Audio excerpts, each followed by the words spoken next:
Number 2, the explosive but inclined to be erratic Michael Lee from Poole Pirates. Coming into the squad for the first time in this series, Paul Woods, a very talented young man from the South Coast. And also back in the squad, the veteran John Tiger Louis from Kings Lynn, former Ipswich captain. Number 5, Dave Jessup takes over the England captaincy with the enforced absence of Kenny Carter through a leg injury. And at number 6, Kelvin Tatum, a young rider of the year with Wimbledon last year. The reserves both on their initial outings for England, local lads Richard Knight and Jeremy Doncaster. Moving across to the American squad, well, it's unchanged. It leads 2-1. A feature of this series has been its solidarity and teamwork. At number 1, Bobby Schwartz from Eastbourne, such a great team man, and his partner, Dennis Sigalos from Wolverhampton, but a former Ipswich favourite who knows every inch of this track. Number 3, young Lance King from Cradley Heath, and a feature of this series, again, has been his teamwork with his partner, number 4, John Cook, an Ipswich rider, so he'll be familiar with conditions out there today. Number 5, Sean Moran from Sheffield, world long track champion, a maximum man around Ipswich in the test match here last year, partnering Sam Ermolenko, tall, lanky Poole Pirate, in his second season. He really puts himself around this lad.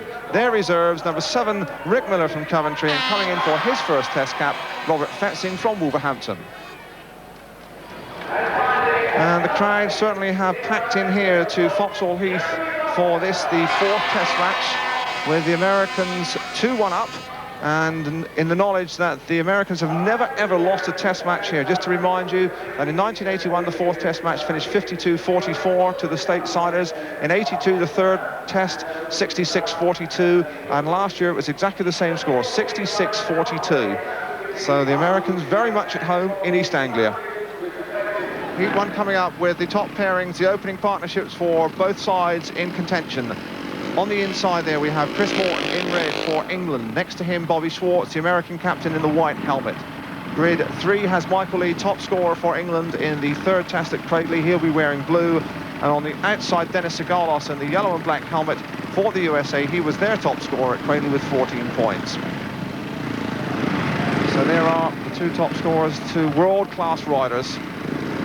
Lee, of course, number 3 in the world last year. Sigalos in the frame in Los Angeles. Here we go for heat number 1, and Lee is impatient. Again, they come on to start, and Lee's got a flyer. Lee away, and so is Morton. And it's the English pairing who show, and that is a surprise. Sigalos comes through into 3rd place, and what a start for England with Lee in front. Morton is 2nd, Sigalos is 3rd. And the referee, Frank Ebden, is not having it. He is stopping the race. He could not have been happy with that start.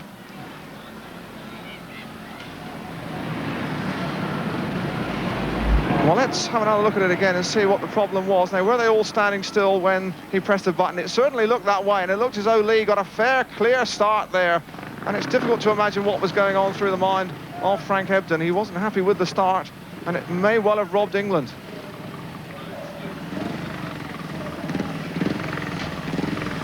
And it could well be that he was annoyed about the infringement by Lee. Earlier, he pushed the tapes, and it could be that he was excluding Lee. Certainly, he got away cleanly enough there.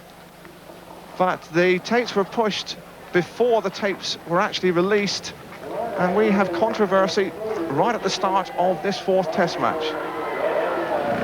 Coming straight into the action, what a moment to make your first test appearance for Richard Knight. Number 7 coming in for Michael Lee, excluded controversially for tape charging by the referee Frank Ebden. He is a no-nonsense official, and that set the crowd buzzing here. The revised lineup then for Heat 1 has Chris Morton on the inside in red. Next to him, Bobby Schwartz in white. Grid 3, Richard Knight coming in for his first international appearance at senior level. And on the outside, Dennis Sigalos in yellow and black. The Americans were left at the tapes at the first time of asking. This is Knight in blue. What a moment for him. Joined Ipswich from Milden Hall during the winter. Lives in Ely. And he comes into the action at Heat 1. And Morton get away again. And this time they are away. And again it's Morton who gets clear. And Knight's made a bold run up to the first corner as well and squeezed out Sigalos. So it is Morton in front, Schwartz is 2nd, Knight is 3rd, Sigalos at the back. There is a surprise. And Sigalos will try hard, and so will Schwartz as they come out around the first lap here at Ipswich. And, well, it is something of a sensation here because Morton going away in front, Schwartz looking back for his partner, and if Knight can come through and keep out Sigalos, that will be some test debut. Schwartz might be slowing down to try and bring through his partner, and yes he is, he's looking for him, and so Sigalos trying to get around the outside and busting a gut as Schwartz slows it down. Terrific team tactics. It hasn't worked though. Into the last lap around here at Ipswich, 300 metres the track. And Knight has lost his helmet colour. Schwartz again looking back, but I don't think Sigalos is going to get up. And that's a surprise right at the top of this test match. Over the line, Morton, second place is Schwartz. Knight holds on there bravely for third place, so England go into an early lead. Heat 2 coming up, an encouraging start for the Lions there, 4-2 up as we look at the lineups for the second heat. And it will be for England. Paul Woods coming in for the first time in this series from Eastbourne. A real tiger, this lad, and a genuine tiger partnering him. John Tiger Louis, the veteran at 43, former Ipswich skipper for the Americans. Well, this is a really fine pair of team riders, Lance King and John Cook. They really have a tremendous understanding. We've seen that in previous tests we've televised. Looking across the lineup on the inside in white, it's Lance King. Next to him in blue, John Tiger Louis for England. Grid 3 has John Cook, home track specialist, and on the outside, Paul Woods, lanky figure in the red helmet colour, coming into the series for the first time after a run of impressive performances down there with Eastbourne on the south coast. England 4-2 up. This is a new pairing for them against a very experienced pairing for the Americans. Heat number 2, away they go, and up to the corner it looks like King and Louis. King and Louis get away, and Louis switches back on the inside of Lance King. In third place it is John Cook, so it's America first and third at the moment, and here comes Cook around the outside of Louis, and Louis trying hard to hold him back and might just do so. King in front, the battle for second place between Louis and John Cook, who almost overcooks the corner, if you'll pardon the pun. Cook is a real trier. He won't give in. He's calling the cowboy. He's all over the place. He might be through on the inside here. Now trying the inside run on Louis, and they're standing on no ceremony. He goes through on the inside. Tiger Louis gets a knock. There's the leader up front, Lance King, and this American partnership there. Match-winning partnership in the first test. And Cook is making signals to whom I don't know, but he's in second place. A long way clear is Lance King. And Cook in second place. So it's going to be a maximum heat win for the Americans. Cook signals as he goes over the line. So that pushes the Americans in front with 2 gone. Quite a sensation down here, Michael, because you were threatening to quit the meeting. You've got changed, then got changed back again. Yeah, well, I had a chat with John Berry, the promoter here at Ipswich, and Carl Glover, the team manager of England. But I just feel that strongly that Speedway is being ruined by the new regulations through starting and the way referees are treating it now. You know, I mean, I touched the tapes once in the first race, and there's a lot of pressure there. When you can imagine 4 riders sat there first race, we're all under a lot of tension. You know, if they can't understand that, then where do we stand? You know, I mean, I'm just jarred off with the whole deal at the moment. But you're going to ride again? Oh, you know, I've got to ride. It's England. We want to beat the Americans. I'll go out there and do my best, but I'm just really jarred off with the whole thing at the moment, the way Speedway is going. You know, I think it's being ruined by regulations. That's all I've got to say on it. There's the score with 2 heats gone. America 7, England 5. And we look at the pairings for heat number 3. It will be Dave Jessup, the experienced skipper of England, with his young partner Kelvin Tatum from Wimbledon, in against the American Sean Moran, a track specialist, and their new boy this year, Sam Ermolenko. Heat 3 then on the inside, Jessup, and England will look to his starting ability to set them up here. Next to him, the tall figure of Sam Ermolenko, a real harum-scarum character from Pool Pirates in yellow. Grid 3 has Kelvin Tatum, a lot on his young shoulders, inexperienced at this level. And on the outside, Sean Moran, the world long track champion who peeled off an untroubled 18-point maximum here in the corresponding test 12 months ago. Heat 3, we'll look for Jessup and Moran possibly to show up to the first corner there are the swift front runners. Here we go, and Jessup's away from the inside and Moran from the outside. Up to the corner, who's got to drop? It will be Moran. Moran in front, second place Jessup. Ermolenko is third. Tatum got squeezed out at the first turn. And Ermolenko took a big dive around the outside, a great handful of throttle there. Almost came unstuck. Peel away in heat number 3 with Moran again showing his liking for this racy little 300-metre foxhole heath bowl. Jessup is second, Ermolenko pushing hard on him. Tatum at the back.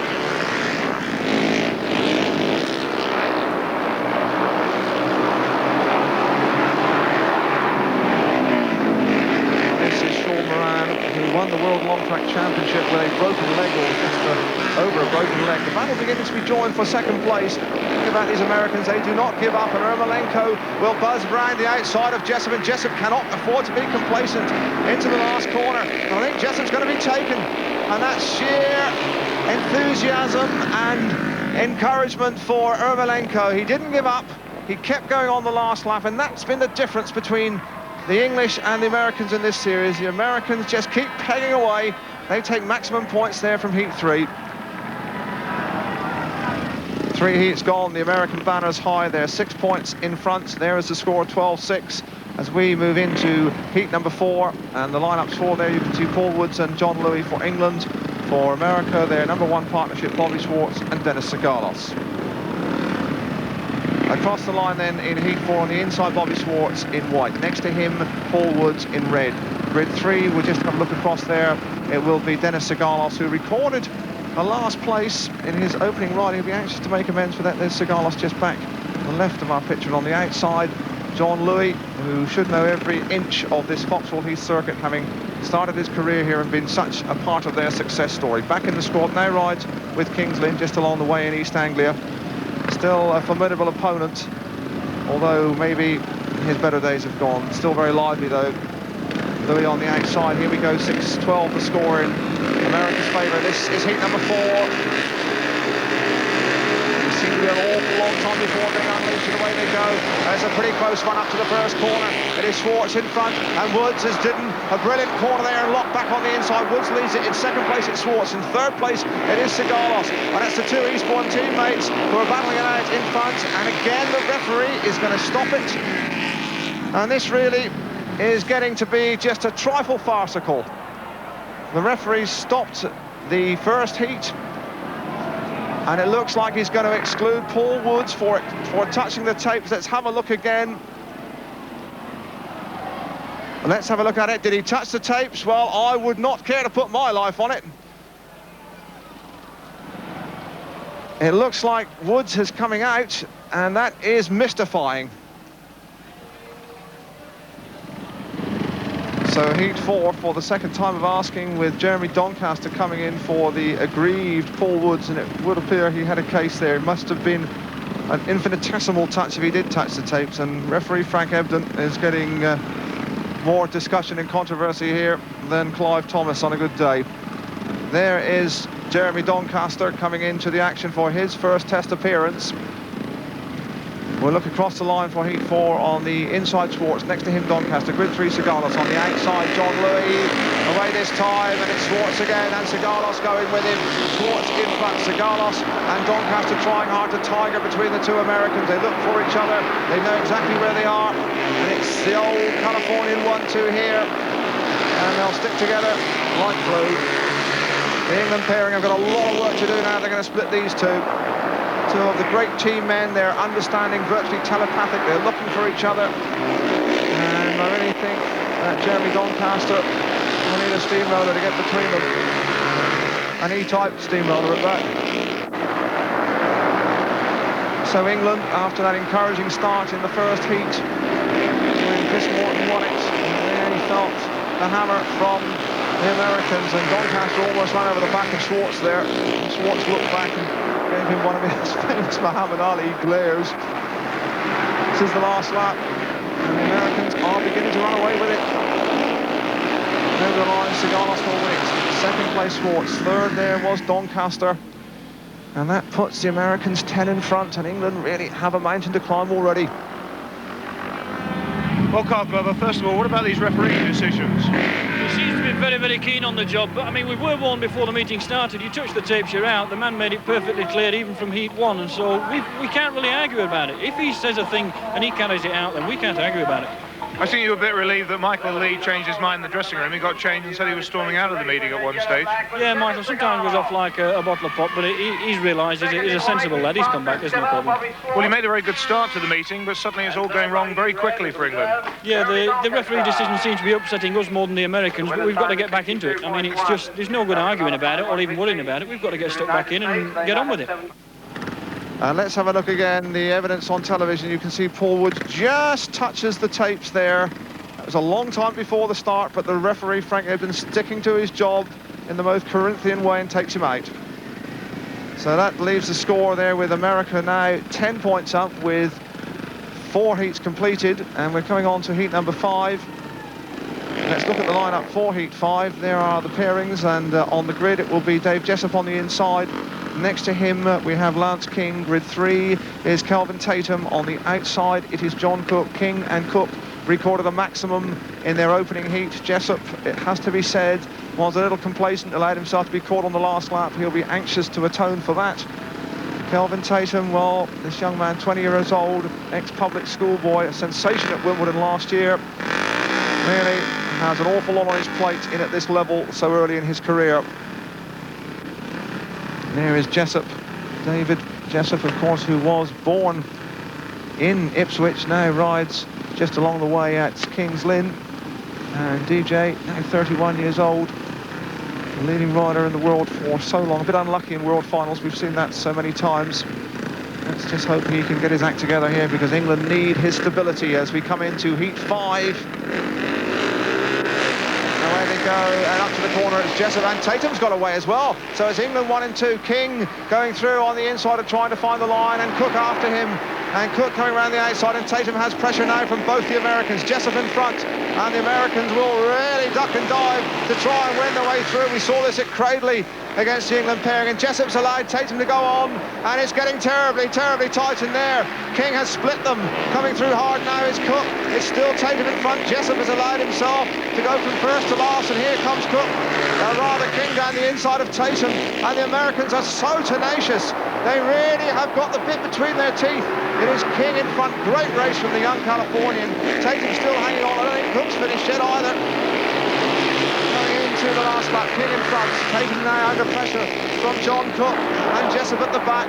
And here comes Cook again, and Cook will try down the outside. He will not give up, this lad. Trying down the inside. He's really hit it from every angle. And over the line it is King. Second place is Tatum, doing well to hang on. Third place Cook. And the Americans showing all their determination and national pride there. They were left behind, they split them up, they took them apart, and really young Tatum did well to hang on to split them in the final analysis. Coming up to heat 6, there's the score, and England will now look to their top pairing of Chris Morton and the disgruntled but possibly reinvigorated Michael Lee to stop the rot here in heat 6. There are the partnerships. Let's have a look at the way they peel off on the grid. On the inside it's Sean Moran, unbeaten and untroubled in his opening ride. Next to him Michael Lee. He must be careful not to touch the tapes.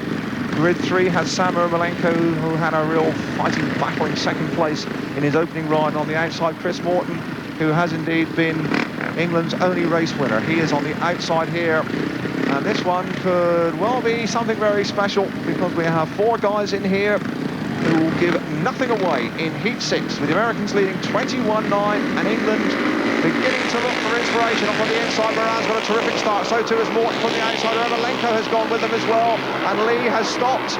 Lee has stopped. The Americans are in front, and the race continues. And we wonder what is the matter with Michael Lee, but the Americans are running rampant. In front, it is Moran. Second place, Ermolenko. Third place is Morton. And this is getting dangerously like an annihilation. And this lapping lead, really unhappy. The start looked clean enough.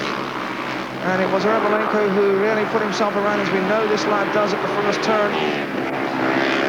And Lee comes off. Is it the bike or is it him? We'll have to find out afterwards. Morton is closing up, Lesson trying to get back into the picture. He's got a lot of work to do as Moran and Ermolenko just coolly peel off down the back straight. This is the last lap. Unless Morton can do something very, very explosive, it's going to be another maximum heat win for the Americans. Moran wins it, second Ermolenko, third Morton. And here is Michael Lee, and that's a sad picture which somehow sums up England's hopes and expectations here at Ipswich, back in the pits with his head down. So there is the score after 6 heats coming into heat 7, and England manager Carl Glover desperately beginning to gamble, bringing in Richard Knight in his first test match at senior level, coming in for Dave Jessup, who has been sadly out of touch. There is the lineup for heat 7, with Schwartz and Sigalos, the top American pairing. Looking across from the inside for heat 7, Knight in red. Next to him, Schwartz. It should be a white helmet colour. Next to him in grid 3, it is Kelvin Tatum, and on the outside, Dennis Sigalos. And this really is a very young, untried English pairing. Knight only just up from the National League, from Milden Hall. He's only been riding for Ipswich since the start of the season. Tatum in only his second full season in racing, in against the pair who have won the World Pairs Championship. And it really is throwing the Christians in against the Lions here in heat 7. Let's see what the kids can do. And it looks like Schwartz may have touched it. Yeah, Schwartz certainly had a go, and away they go. The red light is on. Now, who is he excluded this time? It is Schwartz. Schwartz must come out for touching the tapes, and the referee is having absolutely no nonsense at all.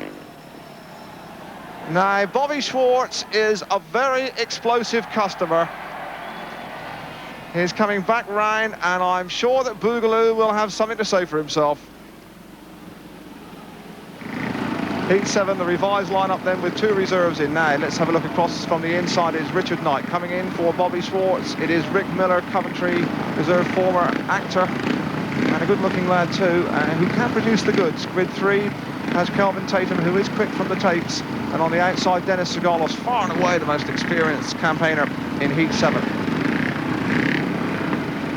So the lads really know the message from referee Frank Ebden, and this test match, it must be said, it has been the hidden man, the referee, who has been the headline snatcher. Here we go then for heat 7. And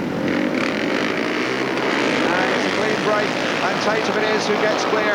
Or is it Miller from the inside? It's Miller and Tatum coming around, and here comes Sigalos after young Tatum. And Tatum really does get away quickly. Now he's under pressure from Sigalos. In third place it is Miller. Sigalos will lock back on the inside and try and drive a hole under him. And Tatum did well, moved across to cover the move. And it's a fair old race as inside desperately trying to push a hole into Miller. It was Knight, and here is the battle up front. We've got a fair speedway race here. Battle front and back. And the English kids are battling, it must be said. Here comes Sigalos, clever piece of tactics, and Tatum holds him off again. And again, Sigalos, surely he'll go through this time. Tatum was aware that he'd left a hole. And it just really was sheer experience at top level which saw Dennis Sigalos in front. Such a quality rider, so clean, has to be said. But an immaculately fair line. Sigalos then winning. He said not after the battle. He wins. In second place is Tatum. Third place is Miller. And the Americans go even further ahead. Well, there is the man who has caused more discussion on the terraces here at Vauxhall Heath in the racing. The referee, Frank Ebden, who warned the riders about tape touching and has absolutely stuck to the letter of the law. But my word, there's going to be some discussion about his emphatic enforcement of the law after this test match. It really has been the feature of it. Well, there's the score, and it's England really who've come off worst from his Corinthian refereeing. And the Americans have taken 28 points from the last 6 heats. There's the lineup for Heat 8. We'll wonder what Michael Lee will do. He said, whenever he tries to race, he gets excluded. Looking across, we have on the inside John Cook, next to him Lee. Grid 3 has Lance King, who's unbeaten, and on the outside Chris Morton. And well, what will Michael Lee do now? This is Heat 8, and Lee's got a flyer. An absolute flyer up to the first corner. Cook has gone with him and moves him out, and Morton has come round on the inside again. It is being stopped. Well, really, this is quite astonishing. There is Lee. He got a flyer. Whether he touched the tapes or not, perhaps our replay will show. Let's have a look at it. Now, was he stood still? Was there any tape touching? Well, he got a flyer. I don't think he touched the tapes, but he anticipated it. There doesn't seem to be an exclusion light on. And Lee is shaking his head here. There's Ray Chinnery, the track marshal, and Michael Lee just cannot believe what's going on. So there is the score in all the disputes and debate, we are forgetting that the Americans are running away with this one after 7 races. They've taken 28 points from the last 6 heats, 4 maximums and 2 4-2s. They really have taken England apart amid all the controversy. King has been quite brilliant, the rider in white here in grid 3. He's won his 2 races, both times from the back. So the lineup again on the inside, John Cook. Next to him, Michael Lee, who must be thinking he's sitting on a barrel of dynamite. Grid 3 has King on the outside, Morton. Here we go, for he's taken again. Lee has anticipated beautifully. Up to the corner it is Lee, and Cook has moved him out, and Morton is coming high around the outside, and Morton has ridden a perfect couple of first corners. Tremendous Cook and Morton together, and Cook having none of it. And we look at the back, where is the battle going to come from? Morton has swung back inside. Beautiful, tremendous race. Lee is at the back. It's Morton and Cook up front, and Morton goes clear. In 3rd place it is King. And Chris Morton is the one Englishman who looks capable of getting among the Yanks. Again, Lee has pulled out. But, well, we really must look at the blokes up front, because Cook, again, is having a tremendous battle here with Chris Morton. Here is that battle. Morton has been England's only race winner. And he's got John Cook right on his back wheel. Looks down at his machinery into the last lap, just 328 yards here around Foxhall Heath. And little Chris Morton, really 12 race from Cheshire, is the only man really who is unburied by the Americans. He wins, he's 8, 2nd place is Cook, 3rd place is King, and Lee again has pulled out of the action. There is Michael Lee, and he clearly is unhappy with life, but really he ought to buckle down and get on with the job. He's doing England no good at the moment. And this is the one cheerful little customer who is England's really brightest spark here today. Their only consolation really, Chris Morton, their only race winner, and he took heat 8 there and did it the hard way as well.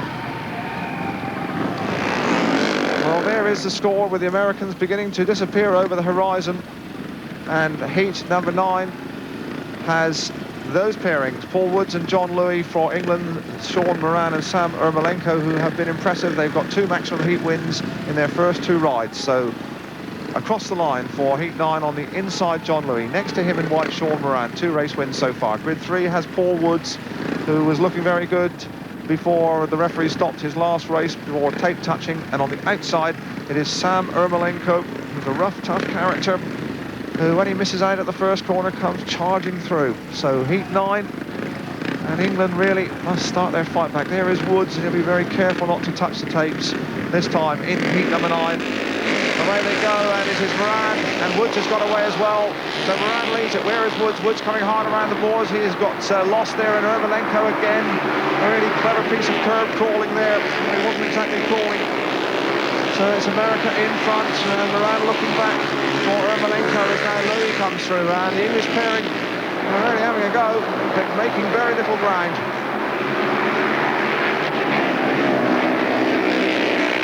Well, there is the battle for the odd points, with Moran all the way in front. And really, if the Englishmen just sorted themselves out and made up their minds who was going to attack Ermolenko, it might be better for them. It's Woods who gets through, and Woods will have a go. He's a big, brave South Coast lad, and he'll have a double here, and he may well just to split them.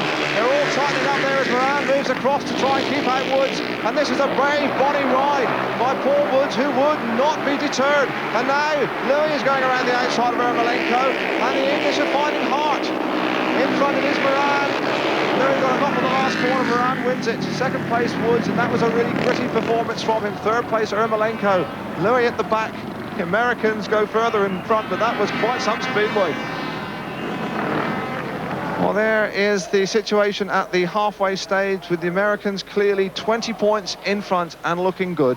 Or this is heat 10, and the pairings show that the England manager Carl Glover has now thrown in his reserve Richard Knight, who hasn't ridden badly at all, coming in for the clearly disillusioned Michael Lee. He is in blue. Let's look across the line for heat 10. On the inside, Bobby Schwartz from the USA, who has already had 1 tape exclusion for touching the starting tapes. Grid 2 has Richard Knight in blue coming in for Michael Lee, who seems to be totally fed up with proceedings. Grid 3 has Dennis Sigalos, who's had a last and 2 wins, and on the outside, England's bonniest battler, Chris Morton, with 2 wins to his credit. Here we go for heat 10, and away this time, and Morton is rearing and pawing the air. It's the Americans in front, and Knight trying to go down the inside of Schwartz, but Schwartz is aware of him, and Morton really had the most terrible first corner there and was left 30 lengths. Now, can he possibly get back up on the American Sigalos and Schwartz? And Schwartz is into some trouble. Richard Knight having a battle there. Knight has moved through into second place, and Schwartz won't be happy about that. And he'll come straight back under him, and Schwartz going hard under Knight down on the bottom corner. Sigalos is in front, Schwartz and Knight locked together for second place. There is the battle for second place. You can see it with Schwartz having been passed, comes back and repasses. And Knight now will dive bomb him down the line. And it is terribly tight, and Knight might just have the drop. He has ridden a fair old race, and Schwartz and Knight having a ding-dong for this second place here. And England really can't complain that the youngsters haven't done their job. Sigalos will win it. Knight doing awfully well to split them. He's in second place. Third place Schwartz, Morton at the back. And America still go further ahead. Well, Richard Knight here in the blue helmet colour, showing the kind of spirit that one or two of his more senior and illustrious teammates might show. Here he goes after Bobby Schwartz. Schwartz drifting out. You can see Knight coming through. Sigalos looks over his shoulder and sees his partner in some trouble. And Knight is in front here and to go into the last lap. He has been passed and repassed, but this time a piece of overtaking is conclusive. Schwartz trying again the inside run, but Knight is aware of him. And this, for a lad in his first test match, really is a great-hearted performance. Michael Lee, you clearly had enough going home. Yeah, I calmed down a bit now and thought about it. You know, what can I say? It's kind of, after those two incidents, it's just finished my enthusiasm for racing for the day, to be honest. Has it finished your career, though? I don't think it's finished my career, I hope not, but certainly it's made me think twice about Speedway for the time being, you know. I mean, it's just getting so ridiculous now with the way the referees are handling the sport, and the public agrees so, you know. I have public around me saying the same thing. And it's the same with every rider and everyone in the pits. Everyone's of the same opinion. Referees are ruining the sport. You've already been suspended, Michael, by your club pool. This presumably could lead to another suspension as well, couldn't it? Well, as I said, my feelings on Speedway are quite strong at the moment. Admittedly, I've been a bad boy in the past, but if I'm going to be punished for it, then I'd rather get out of it before anything more happens, you know. So you could be quitting then? I could even quit, you know. I'm going to go home and have a serious think about it and see what I come with. You know, I just don't know yet. I want to have a think about it first. It's been a sad day for you. Very much so, you know, and it's a sad day for Speedway as well in general. And it's a pretty sad old day for England too, with the score standing 41-19 with 10 heats completed. Here is the lineup for Heat 11. You can see it's Paul Woods, who showed a lot of fights in his last ride to split the Americans in, now with Jeremy Doncaster replacing John Louis. And we have this fiery American pairing of Lance King and John Cook, who we have seen are quite fearless in their determination and really do get stuck in.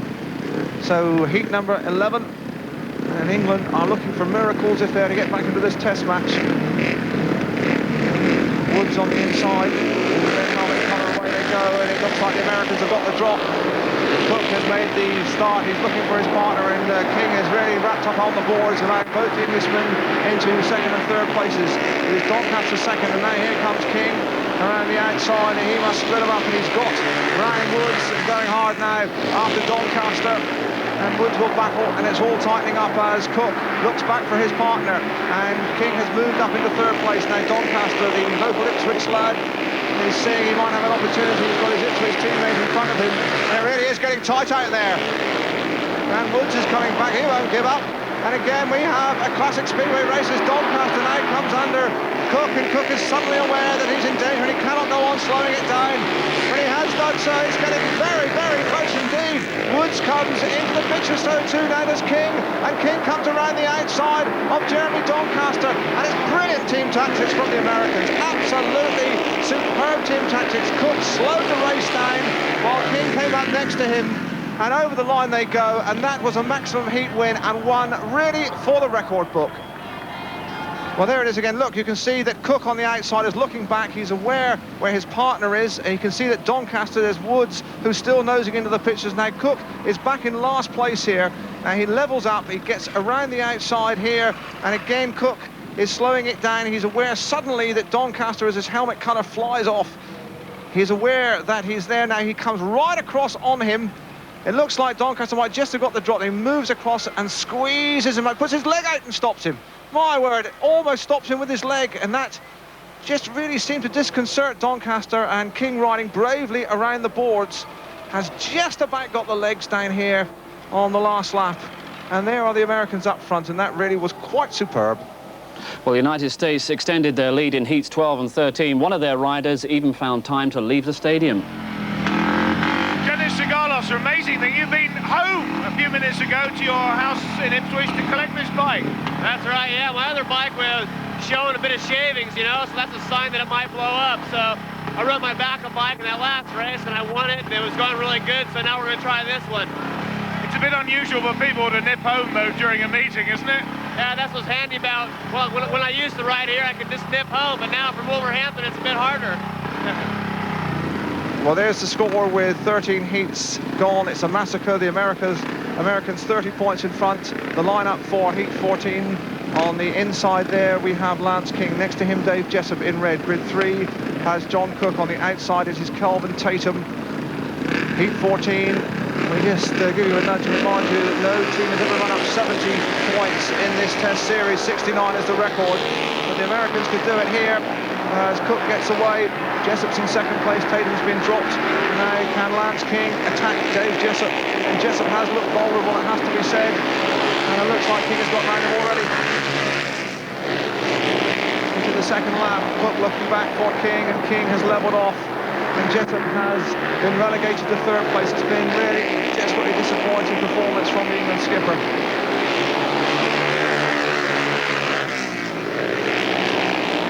Cook and King and John Cook, the cowboy who was warned during the third test match at Paisley about mono-wheeling, which his manager John Scott quite reasonably said was just natural exuberance. Before this test match, Scott warned his lads to cut the showmanship, which really is a shame, and again indicative that maybe the Speedway authorities aren't aware of what the public really want. They love these spectacle merchants from the States who are absolutely taking England apart here. Over the line, Cook wins it, second place King. Jessup disappointingly in third place, and that takes the Americans up to 59 points. They're home and dry. They've wrapped up the series, and they yet may go on to record a record score in this test matches. Well, there is the skipper Bobby Schwartz, who swore that the Americans would ride inspired under his command. He'll be very happy with that score. Here's Gary Newbon with him. Well, Bobby, with 4 heats to go, you've won very, very easily and won the series as well. Yeah, it's great, Gary. I just feel a bit sorry for the English sides at the moment. They must be a bit down, and it really helps when you have the ball rolling like we have today. So I still look forward to having a good meeting at Poole on Wednesday. Besides the Sheffield test, though, you've looked in convincing form against the England team this season. Yeah, well, the boys are keen this year to reverse what happened last year, and we've just done that, so we're happy with it. Let's just hope that the rest of the season goes well for each and every one individually. England, though, unsettled by the refereeing, it seems today. I would think so. I think the referee was a bit funny today. I wouldn't say there's anything wrong with it. He did tell us he was going to exclude us for touching the tapes. Therefore, he did what he said he was going to do. I think he's been a bit strict in some of the tape exclusions, but here we are at Speedway. Well done anyway, Bobby. Your team riding's been very good this season as far as the USA is concerned. Yeah, that's about all that's been going good for me this season, but I think I'll get it all together soon enough. And with Sean Moran going on to complete a brilliant maximum of 18 points, the Americans clinched the Test Series 3-1 with a massive score of 72 points to 36, the biggest champion.